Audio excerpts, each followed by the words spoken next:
Tiga. Assalamualaikum warahmatullahi wabarakatuh. Perkenalkan, kami dari kelompok 6 tugas matkul Pancasila. Saya Raihan Nandri Syahzidan dengan NIM 230304396. Saya Jihan Aryani dengan NIM 230304443. Saya Lisandriani Putri dengan NIM 230304444. Saya Dion Instagram Seritama dengan NIM 230304409. Sekian sih. Nggak usah, udah tuh. Materi pertama yaitu membangun argumen tentang dinamika dan tantangan Pancasila sebagai ideologi negara. Yang pertama yaitu argumen tentang dinamika Pancasila sebagai ideologi negara.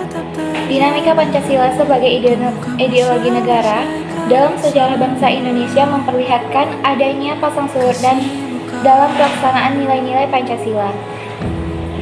Pancasila sebagai ideologi negara dalam masa pemerintahan Presiden Soekarno. Sebagaimana diketahui bahwa Soekarno termasuk salah seorang perumus Pancasila, bahkan penggali dan memberi nama untuk dasar negara. Dalam hal ini, Soekarno memahami kedudukan Pancasila sebagai ideologi negara. Namun, dalam perjalanan pemerintahannya, ideologi Pancasila mengalami pasang surut karena dicampur dengan ideologi komunisme dalam konsep Nasako. Pancasila sebagai ideologi dalam masa pemerintahan Presiden Soeharto diletakkan pada kedudukan yang sangat kuat melalui TAP MPR nomor 11 1978 tentang pemasyarakatan. Pada masa Soeharto ini pula ideologi Pancasila menjadi asas tunggal bagi semua organisasi politik atau ortu dan organisasi masyarakat atau ormas. Pada masa era reformasi, Pancasila sebagai ideologi negara mengalami pasang surut dengan ditandai beberapa hal, yaitu seperti enggannya para penyelenggara negara mewacanakan tentang Pancasila, bahkan berujung pada hilangnya Pancasila dari kurikulum nasional.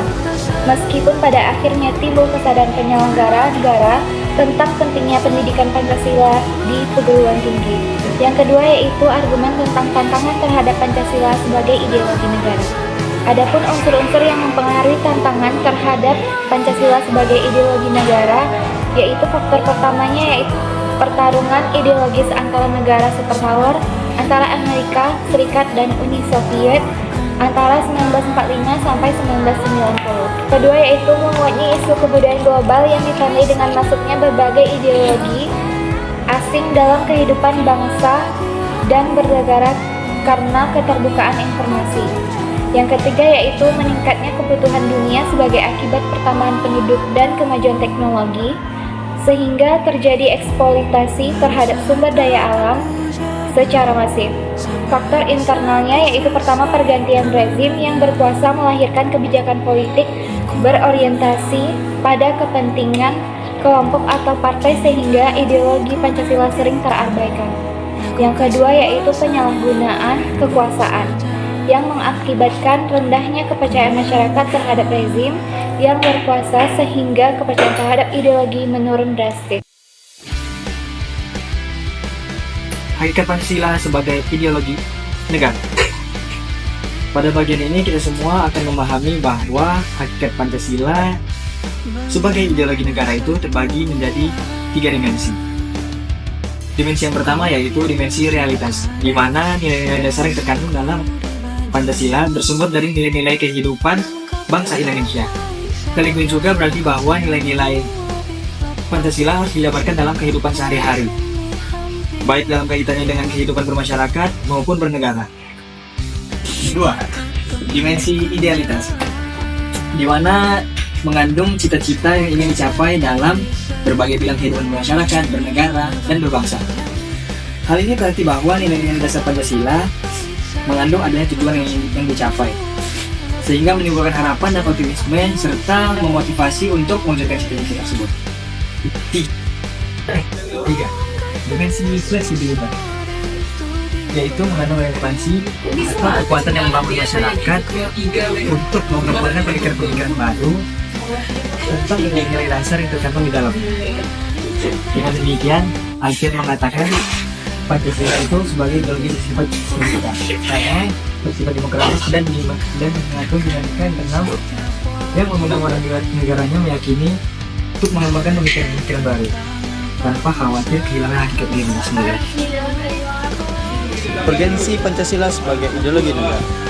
Pada bagian ini, mahasiswa perlu menyadari bahwa peran ideologi negara bukan hanya terletak pada aspek legal formal, melainkan juga harus hadir dalam kehidupan konkret masyarakat itu sendiri. Beberapa peran konkret Pancasila sebagai ideologi meliputi hal-hal sebagai berikut. A. Ideologi negara sebagai penuntun warga negara. Artinya, setiap perilaku warga negara harus didasarkan pada preskripsi moral. Contohnya, kasus narkoba yang merambat di kalangan generasi muda menunjukkan bahwa preskripsi moral ideologis belum disadari kehadirannya.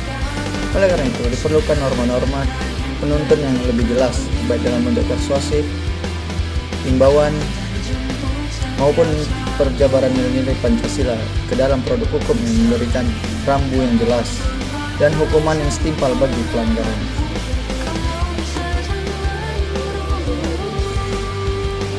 B.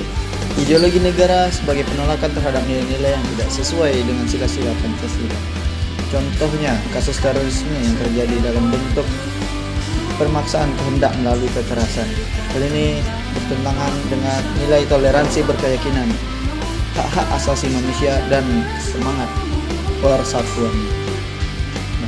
Keumuman dari materi tersebut ialah Pancasila sebagai ideologi negara Indonesia memiliki 5 sila yang berlandaskan kehidupan berbangsa dan bernegara. Dinamika Pancasila terletak pada kemampuannya beradaptasi dengan perkembangan zaman.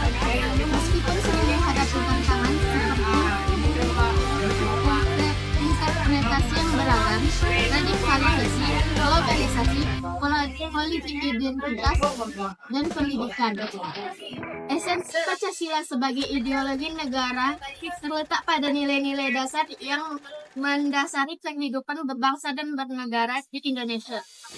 Secara keseluruhan, Pancasila berfungsi sebagai fondasi perkembangan masyarakat yang adil dan sejahtera.